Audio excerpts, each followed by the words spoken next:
Bonjour à vous. Alors, je voudrais faire une vidéo suite aux attentats de Paris.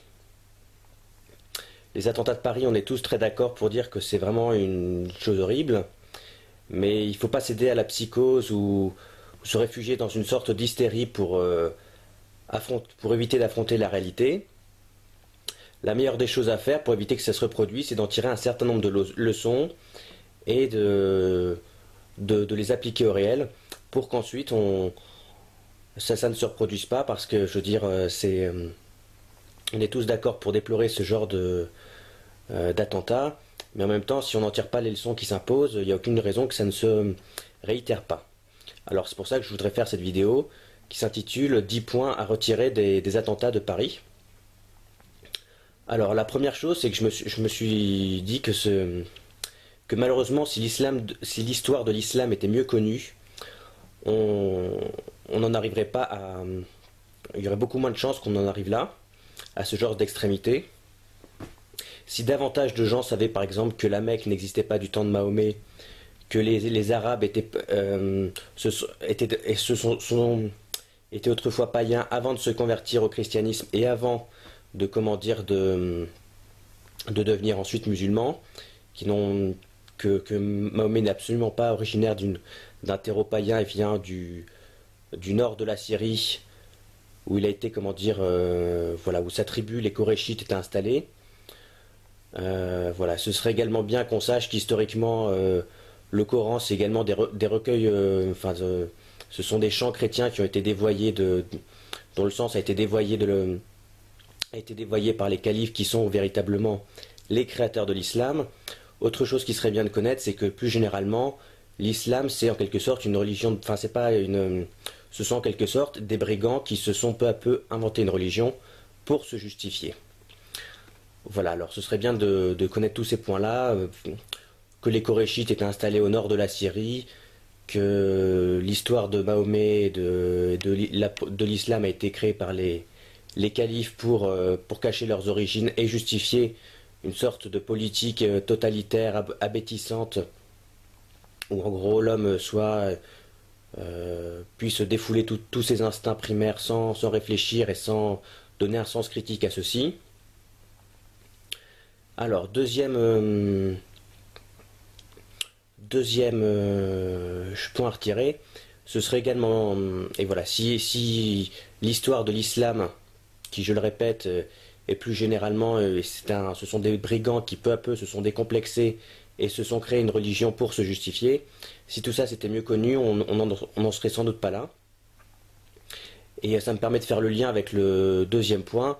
Ça permettrait de mieux savoir que tout ce que font les djihadistes, ce ne sont absolument pas des cas isolés, ce sont véritablement, ils sont dans la continuité de tout ce qui a été fait au cours de l'histoire de l'islam, et que comment dire, c'est pas le fruit d'un dévoiement de l'islam, mais c'est le fruit logique de son accomplissement. À ce niveau-là, Ben Laden est beaucoup plus sympathique que Mahomet, parce que Ben Laden, quand il envoie des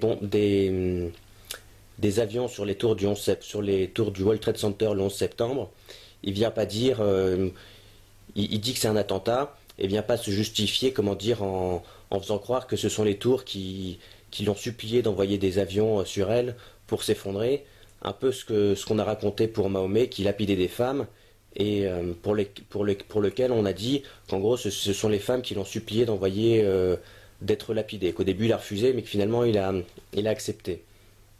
Donc il n'y a aucune illusion à avoir, et si on connaissait mieux l'islam, on se rendrait compte que dire que l'islamisme est autre chose que l'islam, c'est non seulement totalement stupide, mais c'est même, c'est d'un certain, non seulement c'est être l'idiot utile de l'islam, mais c'est également en être son complice, et que c'est totalement, non seulement l'islamisme a tout à fait à voir avec l'islam, mais ce sont en quelque sorte les gens qui croient que l'islam n'est pas méchant, qui en sont les dupes ou les complices, les idiots utiles, voilà, selon leur degré de connaissance. Alors, troisième point également, bon, c'est tout à fait, il faut quand même avoir une politique extérieure plus cohérente, puisque bon, on reçoit à l'Elysée en grande pompe la Turquie, l'Arabie Saoudite, le Qatar, et ces mouvements-là, comment dire, soutiennent l'islamisme aux quatre coins du monde, Alors faut être un peu cohérent, je veux dire, comme le disait Bossuet, Dieu rit de ceux qui déplorent les effets dont ils chérissent les causes. Alors c'est bien gentil de déplorer ces attentats terroristes, mais si on ne s'attaque pas à la source de ces mots-là, sans mauvais jeu de mots, c'est tout à fait incohérent. Je tiens également à mettre, voilà, c'est tout à fait incohérent et au final ça finit par se retourner contre nous. Je tiens également à mettre en exergue le rôle du président turc Erdogan qui, en matière d'hypocrisie et de double jeu, est quand même particulièrement efficace. Il y a quelques jours, sur un blog, très bon blog qui s'appelle Savoir ou se faire avoir de Sami Aldib, j'ai vu un article qui rapportait que Erdogan menaçait la France de représailles si la France continuait à s'attaquer à l'État islamique et en même temps dès qu'il y a eu des attentats, il fait mine de s'en indigner et de, et de comment dire et de s'apitoyer sur le sort des victimes. Bon, il y a d'ailleurs de fortes suspicions qu'il soit à l'origine des attentats qui ont visé certaines manifestations en Turquie, qui ont visé certaines manifestations pro-kurdes. Et il ne faudrait pas être naïf. Il a fait exactement la même chose. Il s'est apitoyé du sort des victimes, alors qu'il y a de bonnes chances pour qu'il en soit à l'origine. D'autre part, il faudrait également exiger plus de transparence de la part de l'islam de France. Il y a un certain nombre de circuits halal qui en sous-main permettent de financer le terrorisme et tous ces qui passent par des réseaux underground et qu'il faudrait mieux connaître, mieux contrôler. Je dis pas que si on achète quelque chose de halal, on est forcément un terroriste, ni que tout l'argent va forcément là-dedans, que tous les gens qui travaillent dans le business du halal sont forcément des terroristes. Mais bon, il y a quand même des relations et il faudrait plus de transparence à ce niveau-là. D'autre part, il y a également un certain nombre, je ne sais plus exactement comment ça s'appelle, plus ou moins des brouilleurs de micro, quelque chose qui servent des brouilleurs de je ne sais pas très bien quoi, qui permettent de ne pas être entendus et dont j'avais vu qu'un tiers ou la moitié en France avait été acheté par des mosquées. Donc ces gens-là, il faut quand même qu'ils arrêtent le double discours, d'autant plus que bon, j'en profite pour s'ils n'ont rien à cacher, ils ne doivent pas acheter ce genre de choses. D'autre part, ce qui est assez pénible, c'est qu'en plus, ils accusent les non-musulmans d'être des koufars, c'est-à-dire des mécréants, littéralement des personnes qui recouvrent, alors qu'en réalité, c'est plutôt eux qui sont des menteurs de première et qui pratiquent le double jeu. La taqia, ça vient pas du dictionnaire de théologie catholique, ça vient de l'islam. Le mensonge. D'autre part, il est également bon de responsabiliser les musulmans. Les musulmans ont souvent tendance quand ils sont un peu gênés, à se réfugier dans une sorte de misérabilisme assez pervers, où ils font mine de se tourner en dérision pour se faire passer pour des victimes, alors qu'en réalité, c'est pas vraiment eux les victimes, mais c'est plutôt ceux d'en face, ceux qui sont morts. Et ils font ça pour éviter de se poser des questions, pour éviter de se remettre en question, pour éviter. Et bon, je veux dire, voilà, la liberté, ça consiste à pouvoir être critique vis-à-vis de soi-même. Il faudrait quand même qu'ils apprennent à être relativement critiques. Et qu'ils comprennent que ce qu'on exige de leur part, c'est pas destiné à les humilier comme ils auraient tendance à le croire un peu facilement, mais c'est destiné à estimer leur humanité. Et c'est à eux d'estimer également leur humanité. Alors, sixième point que j'aimerais évoquer. Ah oui, il faudrait éviter également d'invoquer des valeurs creuses. Enfin, c'est comment dire. C'est une situation difficile à vivre et les gens ont peur. Alors, ils aiment bien invoquer des valeurs un peu creuses pour se rassurer, du type les valeurs républicaines ou invoquer des slogans un petit peu creux. Mais le meilleur moyen de s'en sortir, c'est pas de se tourner vers des idoles creuses. C'est de se tourner vers des choses consistantes qui ne décevront pas à travers le temps. Voilà, il y a c'est le septième point que je voudrais aborder. Il y a une propension de certaines personnes à vouloir faire une régression, à vouloir en quelque sorte rejeter le mal hors de la sphère publique tout en évitant de regarder les causes qui en ont été à l'origine.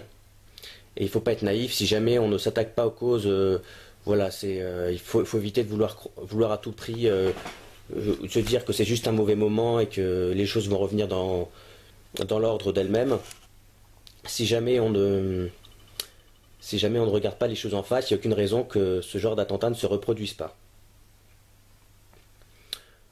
Voilà, il faut également garder l'espérance. Toutes ces épreuves vont nous permettre de nous, comment dire,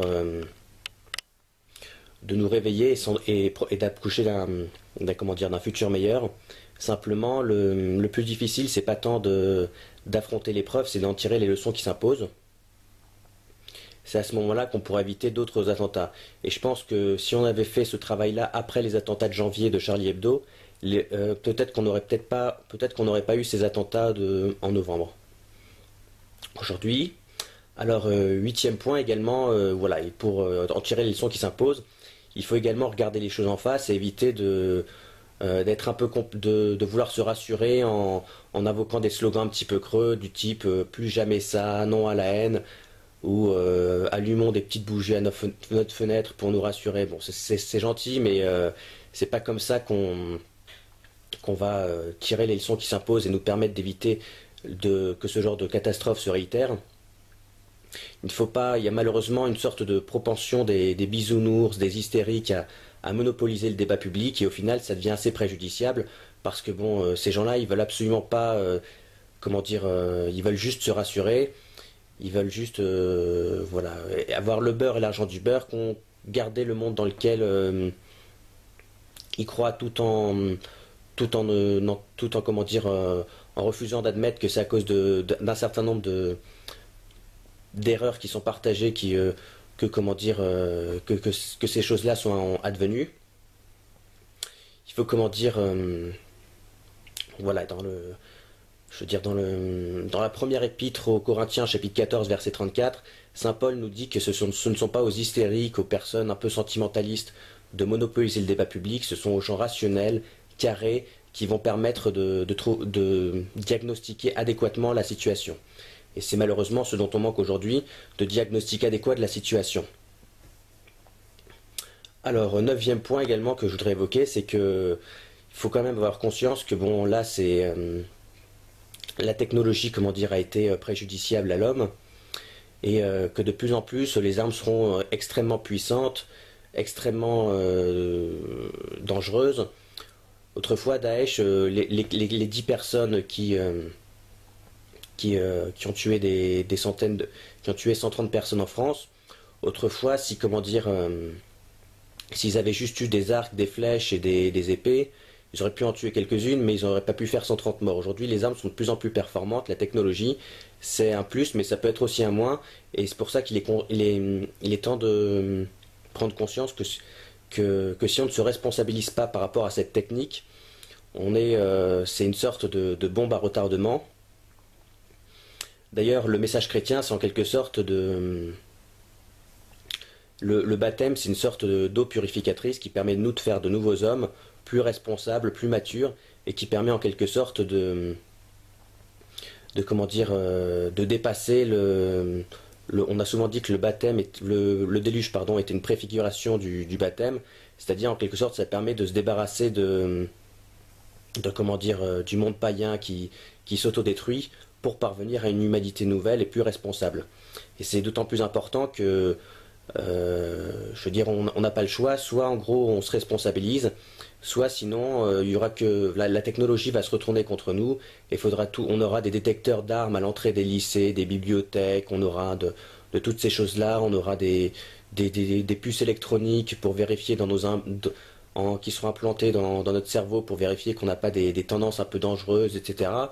Voilà, donc soit on se responsabilise, soit ce sera 1984 et non pas la version d'Orwell, mais plutôt la version de l'Apocalypse. Alors, dernier point aussi que je voudrais évoquer pour éviter que ce soit trop... pour que ce soit un peu positif, un point positif, une note d'espérance. Il ne faut pas être pourri par la haine. La plus belle victoire de Daesh, ce ne serait pas forcément de tuer les gens physiquement, c'est de les tuer psychologiquement, et d'en faire des gens qui au final deviennent comme ce que eux ils sont. Voilà comment dire, oui, si nous renonçons à notre idéal chrétien et à l'humanité à laquelle nous aspirons, ce serait leur plus belle victoire. On a, comment dire, effectivement, c'est parfois, et il faut pas être naïf, il faut parfois, pour parvenir à conserver cet idéal, parfois il faut, comment dire, il faut aller jusqu'à la mort. Il faut aller jusqu'à la mort, et le sens du message chrétien, c'est de donner un sens positif à la mort, qui n'est pas quelque chose, une finalité purement négative, mais qui sert parfois, enfin à sa propre mort évidemment, je précise, et qui sert parfois, et qui sert justement à restaurer quelque chose de plus honnête, de plus authentique, même si la mort est une initiation douloureuse, mais qui s'avère nécessaire à cause de la corruption du monde, ce qu'on appelle en théologie le péché originel. Donc il ne faut pas avoir d'illusions, la mort sera de plus en plus présente, mais simplement à travers notre sanctification, à travers en étant un bon chrétien, en quelque sorte, on pourra arriver à lui donner un message, un sens positif, et à la vaincre. C'est le sens de comment dire des paroles de saint Paul dans le je sais plus quel épître où il dit mort où est ta victoire. Et voilà, l'Apocalypse dit également qu'à la fin la mort sera vaincue, qu'il n'y aura plus de mort et que ça permettra d'aboutir à une humanité nouvelle où il n'y aura plus de larmes. Ah oui, il faut. Alors, enfin 11e et dernier point, même si j'avais dit qu'il y en avait que 10, c'est important également de comment dire, de regarder un certain nombre de problèmes qui ont favorisé cette situation.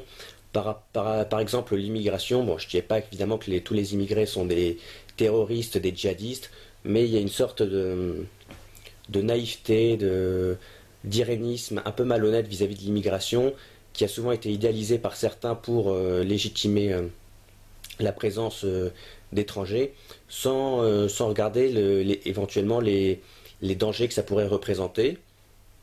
Et parmi les assassins de Paris, il y en avait un apparemment qui était un réfugié syrien.